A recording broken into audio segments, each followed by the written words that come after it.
नमस्कार दोस्तों, मैं हूं प्रीति मिश्रा और आपका स्वागत है आपके अपने चैनल द न्यूज ओशन में।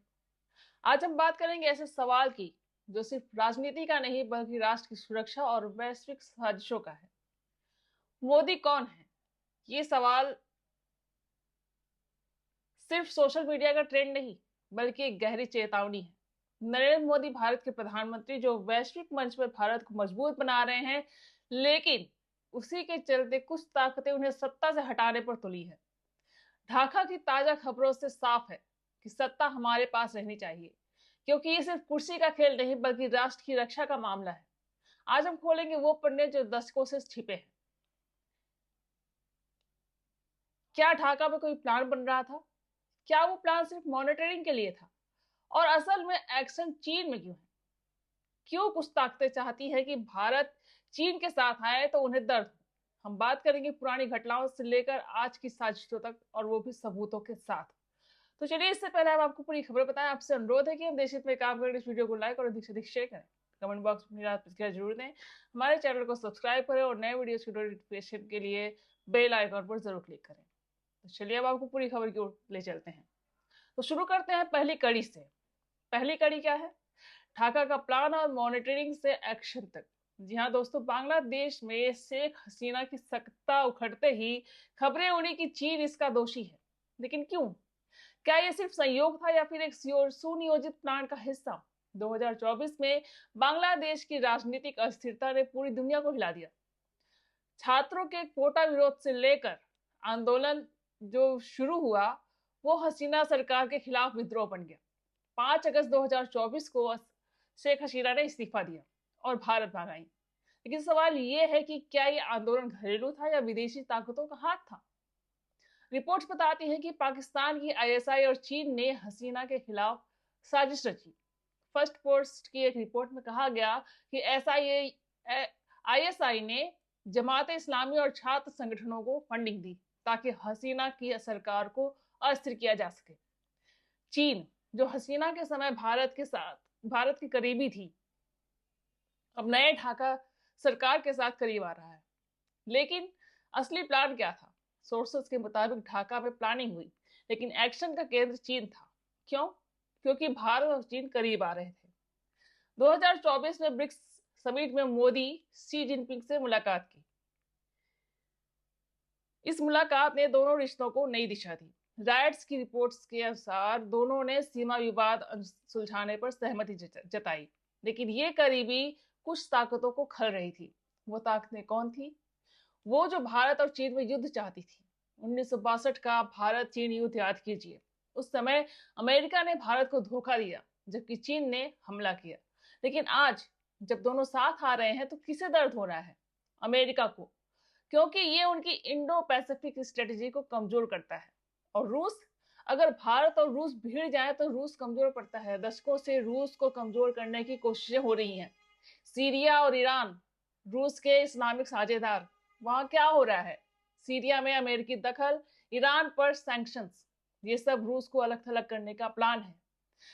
अगर ढाका का प्लान सफल होता तो भारत और चीन युद्ध होता, रूस कमजोर पड़ता और फिर मॉडर्न जार यानी पुतिन को उखाड़ फेंकना आसान हो जाता।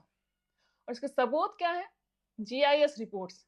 बांग्लादेश की अस्थिरता में चीन और पाकिस्तान का हाथ है। द डिप्लोमेट की रिपोर्ट के अनुसार हसीना की बेदखली से चीन को फायदा हुआ, लेकिन हसीना ने भारत का साथ दिया, आतंकवादियों को पनाह न देने से लेकर ब्रिक्स में सहयोग तक दिया। इसलिए ढाका का प्लान असफल रहा। लेकिन सवाल बाकी है, ये प्लान किसका था? अब आते हैं दूसरी कड़ी की तरफ। बांग्लादेश में चीन पर दोष और युद्ध का चाल। जी हाँ दोस्तों, हसीना की सत्ता जाते ही कुछ लोग चिल्लाने लगे कि चीन ने ये क्या किया। ये चीन नहीं किया है। क्यों? क्योंकि लगे कि ताकि ये लगे कि बांग्लादेश में चीन ने हरकत की, और अगर चीन में मोदी को कुछ हो जाए और युद्ध भड़क जाए और लपेटे में रूस भी आ जाए। दशकों से रूस को खटक रहा था कि अर्थात चीन और भारत भिड़े, रूस कमजोर पड़े और पुतिन को उखाड़ फेंकना आसान हो। वीओए की रिपोर्ट के अनुसार हसीना की बेदखली से भारत बांग्लादेश रिश्ते कमजोर हुए और चीन को फायदा हुआ। लेकिन क्यों चीन पर दोष? क्योंकि हसीना भारत के निकट थी। 2024 चुनावों में हसीना ने चीन और भारत के हित के लिए संतुलित रखे, लेकिन विरोधी इंडिया आउट कैंपेन चला रहे थे। और अब हसीना के जाने से चीन का प्रभाव बढ़ा। जेम्स टाउन फाउंडेशन, बीजिंग अब बीएनपी और जमात के साथ करीब है। रूस का एंगल क्या है इसमें? अगर भारत चीन युद्ध होता तो रूस अकेला पड़ता, सीरिया में रूस का साथी असद कमजोर होता और ईरान पर दबाव पड़ता। ये सब रूस को कमजोर करने का प्लान था। पुतिन ने कहा था कि हम भारत के साथ हैं, लेकिन ढाका में प्लान असफल क्यों? क्योंकि हसीना ने भारत को चुना और वो भारत भाग आए, क्योंकि भारत ने 1975 में उनके परिवार को शरण दी थी और अब हसीना भारत में सुरक्षित है, लेकिन उन्हें ढाका उन्हें वापस मांग रहा है। क्यों? क्योंकि वो प्लान का हिस्सा थी। और इसके सबूत क्या है? सबूत है द सॉफन सेंटर, हसीना की बेदखली से क्षेत्रीय बदलाव, चीन का प्रभाव, लेकिन हसीना ने कहा कि मैं भारत में रहूंगी और ये उनकी मजबूती है। अब आते हैं तीसरी कड़ी की तरफ, लाल बहादुर शास्त्री की हत्या, जिसका सीआईए का ताशकंद का खेल। जी हाँ दोस्तों, हम आते हैं इतिहास के उस काले अध्याय पर जो आज भी साजिशों की जड़ है। 1966 का साल, जनवरी का महीना, ताशकंद सोवियत यूनियन का हिस्सा। लाल बहादुर शास्त्री भारत के दूसरे प्रधानमंत्री थे। उन्होंने पाकिस्तान के साथ ताशकंद समझौता साइन किया। यह समझौता 1965 के भारत पाक युद्ध को खत्म करने वाला था। शास्त्री ने जय जवान जय किसान का नारा दिया था, देश को एकजुट किया और सोवियत संघ के साथ मजबूत रिश्ते बनाए। लेकिन अगली सुबह 11 जनवरी को होटल के कमरे में उन्हें मृत पाया गया। आधिकारिक बयान यह आया कि उन्हें हार्ट अटैक आया था, लेकिन सच्चाई क्या है? ये एक सुनियोजित हत्या थी और इसके पीछे सीआईए का हाथ था। सबसे पहले घटना की डिटेल्स देखिए। शास्त्री ताशकंद में विला में रुके थे, जो सोवियत सरकार ने मुहैया कराया था। रात 1:25 पर वे हंसने लगे और उनके निजी चिकित्सक डॉक्टर RN चुग और उनके स्टाफ ने उन्हें देखा। सुबह तक मौत हुई। बॉडी पर नीले निशान थे, जो कि जहर के संकेत थे, लेकिन पोस्टमार्टम, जो कि कभी नहीं हुआ। भारत सरकार ने एम्बाल्मिंग का बहाना बनाया, लेकिन फैमिली ने मांगा था पोस्टमार्टम। फिर इसको मना क्यों किया गया? क्योंकि अगर पोस्टमार्टम हो जाता तो सच्चाई बाहर आ जाती। द इंडियन एक्सप्रेस की रिपोर्ट के मुताबिक सोवियत केजीबी ने तुरंत शक किया। उन्होंने शास्त्री के बटलर अहमद सत्तारू को हिरासत में लिया, पूछताछ की, यहाँ तक कि टॉर्चर तक का भी शक। केजीबी को लगा कि जहर दिया गया, लेकिन डिटेल्स आज तक गुप्त है। अब सवाल, सीआईए क्यों? शास्त्री भारत को न्यूक्लियर पावर बनाना चाहते थे। 1965 युद्ध जीतने के बाद वे सोवियत से हथियार ले रहे थे, लेकिन अमेरिका को डर था कि भारत न्यूक्लियर टेस्ट कर लेगा। सीआईए के डिप्टी डायरेक्टर रॉबर्ट क्राउली ने 2007 में ग्रेगरी डगलस को इंटरव्यू में कबूला कि हमने शास्त्री को मारा। ये कन्वर्सेशन विद द क्रो किताब में दर्ज है। क्राउली ने कहा कि शास्त्री और होमी भाभा न्यूक्लियर प्रोग्राम को तेज कर रहे थे, जो अमेरिका के लिए खतरा था। भाभा शास्त्री की मौत के 13 दिन के बाद 24 जनवरी 1966 को एयर इंडिया प्लेन का क्रैश होना और उसमें मारे गए होमी भाभा। सीआईए ने ही किया, इसे क्राउली ने भी कबूला है। जी न्यूज 5 की रिपोर्ट में यह साफ है कि ताशकंद को क्यों चुना गया। सोवियत का इलाका, ताकि शक रूस पर जाए, भारत और रूस के रिश्ते खराब हों, लेकिन सोवियत लीडर्स को सत्ता से मतलब था। ब्रेजनेव और क्रोसिगिन ने चुप्पी साध ली। भारत में भी कांग्रेस के सत्ता के लालची थे। इंदिरा गांधी को पीएम बनना था, जो सोवियत समर्थक थी। राजनारायण कमेटी 1977 में बनी, लेकिन कोई नतीजा नहीं। डॉक्टर चुग, जो शास्त्री के पास से गवाही देने से पहले रोड एक्सीडेंट में मारे गए। सेफ, जो खाना बनाया, वो भी गायब था। रामनाथ, शास्त्री का जो नौकर थे, उन्होंने भी कहा कि बहुत दिन का बोझ था, आज सब बता देंगे। फिर एक्सीडेंट में उनके पैर कट गया और उनकी याददाश्त चली गई। यानी एक एक करके जो लाल बहादुर शास्त्री जी की हत्या के जो गवाह थे, एक एक करके उनको भी रास्ते से हटा दिया गया। स्कूप की रिपोर्ट में ये सारी डिटेल्स हैं। अनुज धर ने आरटीआई फाइल की। पीएमओ ने कहा कि एक क्लासिफाइड डॉक्यूमेंट है, विदेशी रिश्तों को नुकसान पहुंचेगा। कुलदीप नैयर ने कहा कि कोई रिकॉर्ड नहीं है। द प्रिंट की 2025 रिपोर्ट में लिखा गया कि सोवियत इंटरिंग फॉल्स फ्लैग और pro Soviet leadership consolidation. Shastri non alignment को बैलेंस कर रहे थे, लेकिन अमेरिका को डर था कि इंडो रशियन डोमिनेंस। एक्स पर भी डिस्कशन हो रहा है कि एक यूजर ने लिखा कि CIA ने शास्त्री को और भाभा को मारा और क्राउली का कन्फेशन है। रेडिट पर थ्रेड है कि Tashkent perfect place west drive करने के लिए, लेकिन रेडिट ने कहा कि CIA या KGB को मारने का यही तरीका है कोल्ड वॉर में। फिर भी सब सबूत इग्नोर नहीं हो सकते। इस हत्या की कीमत को भारत ने चुकाया। इंदिरा और राजीव ने। खालिस्तान 1980 में CIA ने फंडिंग दी, पाक से हथियार मिला। बी रावण की कायोबायज ऑफ रॉ में दर्ज लिटे CIA सपोर्ट भारत को कमजोर करने के लिए। राजीव की हत्या लिटे ने की, लेकिन इनपुट CIA से मिला। शास्त्री की मौत ने रूस और भारत को मजबूत किया, लेकिन साजिश थी। आज मोदी पर भी वही पैटर्न हो रहा है। जेट प्लस सिक्योरिटी क्यों? क्योंकि हिस्ट्री रिपीट हो रही है। दोस्तों, ये सिर्फ पास्ट नहीं, फ्यूचर की वार्निंग है। शास्त्री ने कहा था कि जब तक सांस है देश के लिए जिएंगे, लेकिन कुछ ताकतें उन्हें चुप करा दी गई। मोदी के साथ भी वही हो रहा है। रूस और चीन के साथ बैलेंस, इसलिए खतरा है। चौथी कड़ी की तरफ आते हैं। KGB और रॉ का ज्वाइंट ऑपरेशन और ढाका का प्लान फेल हुआ। जी हाँ, आज की साजिश पर आते हैं। अब अगर कहा जाए कि KGB, जो कि अब SBR है, और RAW यानी रॉ ने ज्वाइंट ऑपरेशन में ढाका प्लान फेल किया, तो यह नकारा नहीं जा सकता। पुतिन की कार में 45 मिनट की गुप्त मीटिंग, ये कोई आम नहीं। SCO समिट 2025 तियानजिन, चीन। 31 अगस्त 2025 को पुतिन और मोदी कार में 45 मिनट। क्यों? थ्रेट इंटेलिजेंस शेयरिंग के कारण। ऑर्गेनाइजर मैगजीन की 24 अक्टूबर 2025 की रिपोर्ट के मुताबिक US special forces officers terrace Jackson की ढाका में संदिग्ध मौत। Westin hotel room number 808। आधिकारिक ट्रेनिंग, लेकिन रियलिटी वो मोदी पर अटैक का प्लान कर रहा था। RAW यानी रॉ और SBR ने ज्वाइंट ऑपरेशन से उसे खत्म किया। मौत रेडियो एक्टिव आइसोटोप से स्पाइस ट्रायल। जैक्सन कौन? जैक्सन है US आर्मी स्पेशल फोर्सेस का 18A, जिसने की 20 साल सर्विसेज दी। अप्रैल 2025 में ढाका आया बिजनेस ट्रिप पर, लेकिन इंटेलिजेंस चैटर वो CIA से लिंक्ड और पाक ISI एजेंट के साथ। उसका प्लान क्या था? SCO के दौरान मोदी को टारगेट करना, ताकि भारत, रूस और चीन के अलायंस ब्रेक हो सके। जैक्सन की मौत के बाद ढाका एयरपोर्ट पर फायर और 3 अन्य US कॉन्ट्रैक्ट की मौत। ढाका और चटगांव में। इंडिया टुडे ग्लोबल के मुताबिक रॉ और SBR ने चैटर को इंटरसेप्ट किया और नेटवर्क न्यूट्रलाइज हुआ। मैथ्रुभूमि। पुतिन ने मोदी को लिमो में बुलाया और 1 घंटा वेट। Tactical security Jackson. 2023 में मोदी मणिपुर गए। विजिट के चंद घंटों बाद उसी रोड पर अटैक हुआ उन पर। 3 लोग और 1 पुलिस वाले मारे गए। लेकिन कांग्रेस ने कहा कि मोदी गए ही क्यों, जबकि वो सालों से रो रहे थे कि मोदी मणिपुर नहीं जा रहे हैं और मणिपुर जल रहा है।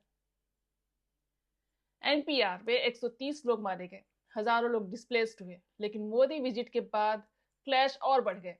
टाइम्स ऑफ इंडिया के मुताबिक विजिट के बाद अटैक, लेकिन इनपुट था जम्मू कश्मीर पर भी। 2024 पहलगाम अटैक। अल जजीरा के मुताबिक 26 टूरिस्ट मारे गए, हिंदू टारगेट थे, लेकिन इनपुट मोदी विजिट के दौरान थ्रेट मिला था। TRF ने क्लेम किया, फिर डिनाई, लेकिन जिहादी assets disposable Kasab style. Wikipedia के अनुसार 22 अप्रैल 2025 को बैसनान वैली में 26 सिविलियंस मारे गए। रायट अटैक ने मोदी का टूरिज्म नैरेटिव तोड़ा। टाइम्स ऑफ इंडिया के मुताबिक intelligence hint tourist site target, लेकिन रॉ ने अलर्ट किया। ये सब DSA CCP का खेल था, क्योंकि मोदी रूस के साथ थे। एक्स पर भी raw KGB Dhaka plot Modi Putin threads में डिस्कशन चल रहा है, लेकिन कोई भी कंफर्म पोस्ट नहीं। फिर भी रिपोर्ट साफ है, ट्रंप का हाथ नहीं लगता। लेकिन DSA का पालतू CCP जो MOU पार्टी को कंट्रोल करता है, हसीना ने प्लान रिजेक्ट किया, इसलिए भारत की शरण में है। अब एक ज्वाइंट ऑपरेशन ने इस प्लान को फेल किया। अब आते हैं 5वीं कड़ी की तरफ। मोदी पुतिन से ट्रंप शी तक निशाने पर नेशनलिस्ट। जी हाँ दोस्तों, सबसे चौंकाने वाली बात कड़ी ये वो है जो बताती है कि ये साजिश सिर्फ मोदी या भारत तक सीमित नहीं है। ये एक वैश्विक जाल है जहां हर वो नेता निशाने पर है जो अपने देश को पहले रखता है, जो ग्लोबल एजेंडे के आगे झुकने से इनकार करता है। मोदी पुतिन की जोड़ी ही नहीं, Trump, Xi Jinping, Shinzo Abe, Imran Khan, Hasina Javed सब इस लिस्ट में हैं। और सबसे डरावनी बात यह है कि इनमें से कई को निपटाया जा चुका है, बाकी पर कोशिशें जारी हैं। आइए एक एक करके सब सबूतों के साथ खोलते हैं ये जाल। सबसे पहले शिंजो आबे, जापान के पूर्व प्रधानमंत्री जो एशिया में अमेरिका के सबसे मजबूत सहयोगी थे, लेकिन वो सहयोगी जो अमेरिका के आगे नहीं झुकते थे। शिंजो ने क्वाड को मजबूत किया, चीन के खिलाफ खड़े हुए और जापान को मिलिट्री पावर बनाने की दिशा दी। 8 जुलाई 2022 नारा शहर, शिंजो एक चुनावी रैली में स्पीच दे रहे थे। पीछे से तेत्सुया यामागामी नाम का एक शख्स आया, होममेड गन से 2 गोलियां दागी, जिसमें शिंजो की मौत हो गई। अब सवाल ये है कि यामागामी अकेला था? नहीं जी नहीं। जांच में पता चला कि वो यूनिफिकेशन चर्च से जुड़ा हुआ था। ये चर्च दक्षिण कोरिया का है, लेकिन अमेरिका के साथ इसका गहरा प्रभाव है। सीआईए के साथ इसके पुराने लिंक हैं। 1980 में रोनाल्ड रेगन के समय से ये चर्च अमेरिका की एंटी कम्युनिस्ट पॉलिसी का हिस्सा रहा था। जापान के इस चर्च में राजनीतिक दखल दिया। शिंजो की मां ने इस चर्च को लाखों डॉलर डोनेट किए थे। शिंजो ने चर्च के खिलाफ आवाज उठाई और फिर उनकी हत्या कर दी गई। क्या ये संयोग है? जी नहीं। जापान टुडे की रिपोर्ट के मुताबिक यामागामी ने कबूल किया कि वो चर्च से बदला लेना चाहता था, लेकिन असल मकसद शिंजो को चुप कराना था, क्योंकि शिंजो एशिया में नेशनलिज्म की आवाज थे। और अब डोनाल्ड ट्रंप, 13 जुलाई 2024 पेंसिल्वेनिया में ट्रंप रैली में स्पीच दे रहे थे। अचानक गोली चली, ट्रंप का दायां कान छूकर निकल गई। एक दर्शक मारा गया, 2 घायल हुए। शूटर कौन था? थॉमस मैथ्यू क्रूक्स, 20 साल का लड़का, लेकिन हथियार AR-15। और इसे ट्रेनिंग कहां से मिली? FBI ने बाद में कबूला कि क्रूक्स ने ड्रोन से रेकी की थी, लेकिन सिक्योरिटी रूफ टॉप पर स्नाइपर नहीं था। लेकिन पुलिस ने चेतावनी दी थी कि लेकिन सीक्रेट सर्विस ने इग्नोर किया। ट्रंप बच गए, लेकिन उनका व्यवहार बदल गया। पहले ट्रंप कहते थे कि चीन को सबक सिखाऊंगा, और अब ट्रेड डील की बात। पहले अमेरिका फर्स्ट और अब ग्लोबल पार्टनरशिप। ट्रंप ने खुद कहा था कि 2020 में मुझे मारने की 17 कोशिशें हुई, लेकिन 2024 के बाद वो चुप हो गए। क्यों? क्योंकि गोली कान को छूकर निकली, लेकिन मैसेज सीधा दिमाग में गया। न्यूयॉर्क टाइम्स की रिपोर्ट के अनुसार ट्रंप के करीबी कहते हैं कि वो सावधान हो गए हैं। सरेंडर नहीं, लेकिन समझौता। शी जिनपिंग चीन के राष्ट्रपति, रोज खबरें आती है कि शी कमजोर पड़ रहे हैं, CCP उन्हें हटाना चाहती है या सी CCP को साफ कर रहे हैं। लेकिन सच्चाई ये है कि दोनों में टेंशन है। 2022 में शी ने तीसरा टर्म हासिल किया, लेकिन 2023 में रॉकेट फोर्स के जनरलों को गायब कर दिया गया। 2024 में डिफेंस मिनिस्टर ली सांगफू गायब हुए। 2025 में अब खबरें ये हैं कि शी की सेहत खराब है। लेकिन सच्चाई, शी ने चीन को सुपर पावर बनाया, लेकिन CCP के साथ अंदर वो गुट जो अमेरिका के साथ डील चाहता है, वो शी को हटाना चाहता है। साउथ चाइना मॉर्निंग पोस्ट के अनुसार शी के खिलाफ कूक की अफवाहें हैं, लेकिन शी बच रहे हैं। क्यों? क्योंकि वो नेशनलिस्ट हैं। लेकिन कोशिशें जारी हैं। 2013 में शी पर चाकू से हमला हुआ। 2019 में संघाई में ब्लास्ट हुआ। सब दुर्घटना, लेकिन पैटर्न एक ही। और अब आते हैं व्लादिमीर पुतिन पर। 2000 से लेकर अब तक 20 से ज्यादा अटैक हुए व्लादिमीर पुतिन पर। 2000 में चेचन बॉम्ब ब्लास्ट, 2002 में अजरबैजान में प्लेन क्रैश का प्लान, 2012 में मॉस्को में कार बम ब्लास्ट, 2022 में यूक्रेन युद्ध शुरू होने के बाद ड्रोन से अटैक, 2023 में क्रेमलिन पर ड्रोन। पुतिन ने खुद कहा कि मुझे मारने की कोशिशें होती रहती हैं, लेकिन वो जिंदा हैं। क्यों? क्योंकि रूस की सिक्योरिटी सबसे मजबूत है, लेकिन कोशिशें नहीं रुकती। अब इमरान खान, जी हाँ, पाकिस्तान का पूर्व प्रधानमंत्री, दुश्मन देश का नेता, लेकिन नेशनलिस्ट, अमेरिका के आगे नहीं झुका। 2022 में वजीराबाद में रैली पर गोली चली, इमरान की टांग में गोली लगी, लेकिन वो बच गए। फिर तोशाखाना केस, 3 साल की सजा। क्यों? क्योंकि इमरान ने कहा था कि मैं अमेरिका का गुलाम नहीं बनूंगा। जनरल बाजवा और आसिफ अली जरदारी ने मिलकर इमरान को अंदर किया, लेकिन इमरान ने कहा कि मुझे मारने की कोशिश हुई। और इसके सबूत क्या है? गोली चलाने वाला, जिसका नाम नवीद नाम का शख्स पकड़ा गया, लेकिन उसने कबूल किया कि ऊपर से ऑर्डर था। शेख हसीना बांग्लादेश की पूर्व प्रधानमंत्री, 15 साल सत्ता में रही, भारत की दोस्त भी हैं। चीन को बैलेंस किया, लेकिन 2024 में छात्र आंदोलन हुए, फिर उन्होंने अपनी बांग्लादेश की सत्ता गंवाई और वो भारत भाग आई। क्यों? क्योंकि हसीना ने ढाका प्लान में हिस्सा नहीं लिया। प्लान था मोदी को चीन में निपटाना, लेकिन हसीना ने मना किया, इसलिए उन्हें हटा दिया गया। अब हसीना भारत में है, लेकिन ढाका सरकार उन्हें वापस मांग रही है। क्यों? क्योंकि वो प्लान की गवाह है। मोदी खुद पब्लिक डोमेन में जितनी घटनाएं हैं वो डराती हैं। 2014 में गांधीनगर में ब्लास्ट प्लान हुआ, 2016 में केरल में थ्रेट मिला, 2019 में पुलवामा के बाद पाकिस्तान से थ्रेट मिला, 2023 में मणिपुर विजिट के बाद उसी रोड पर अटैक हुआ, 2024 में जम्मू कश्मीर में पहलगाम अटैक, ठीक उसी रोड पर जहां से मोदी का काफिला गुजरा था, 2025 में चीन विजिट के दौरान ढाका प्लान, और अब छोटे बड़े नेशनलिस्ट लीडर्स, ब्राजील में बोल्सोनारो पर चाकू से हमला, 2018 के आर्बन पर लगातार थ्रेट्स, पोलैंड के डूडा पर प्रेशर, सब के सब नेता नेशनलिस्ट है और सब खतरे में है। दोस्तों, अब अंत में आते हैं उस सच्चाई पर जो सबसे बड़ी, सबसे कड़वी है।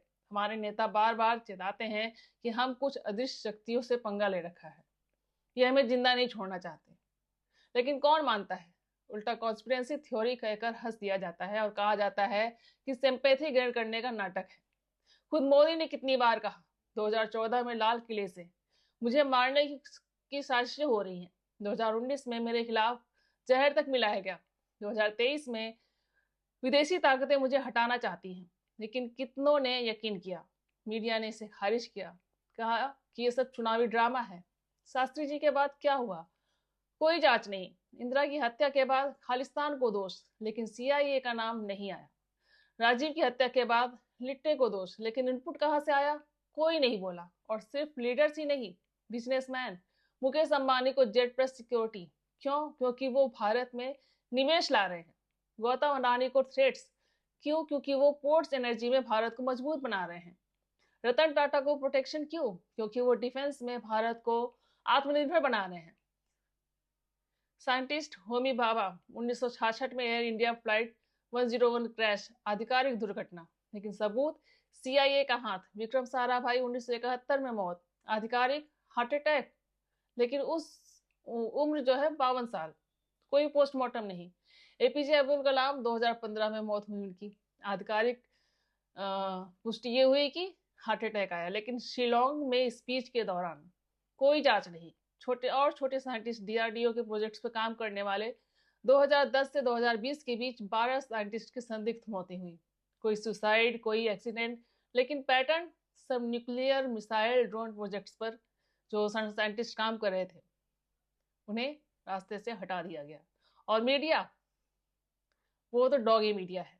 शास्त्री की मौत पर चुप, इंदिरा की हत्या पर चुप, राजीव की हत्या पर चुप, और अब मोदी पर थ्रेट्स पर चुप। क्योंकि मालिक कौन है? विदेशी फंड्स, जॉर्ज सोरोस का ओपन सोसाइटी, बिल गेट्स का फंड, सब मीडिया में निवेश है। पॉपकॉर्न पर बिकने वाले देशों में सच्चाई दब जाती है, लीडर्स चला जाता है, बात खत्म। लेकिन हमें जागना होगा। सत्ता हमारे पास रहनी चाहिए, क्योंकि मोदी भारत को मजबूत बना रहे हैं, लेकिन वो दिन दूर नहीं जब ये साजिशें खुलेंगी। लेकिन तब तक हमें साथ खड़ा होना होगा। कमेंट्स में बताएं कि क्या आपको लगता है कि ये सारी साजिशें सच हैं। वीडियो को लाइक शेयर जरूर करें, चैनल को सब्सक्राइब करें, बने रहिए द न्यूज के साथ। बहुत बहुत धन्यवाद।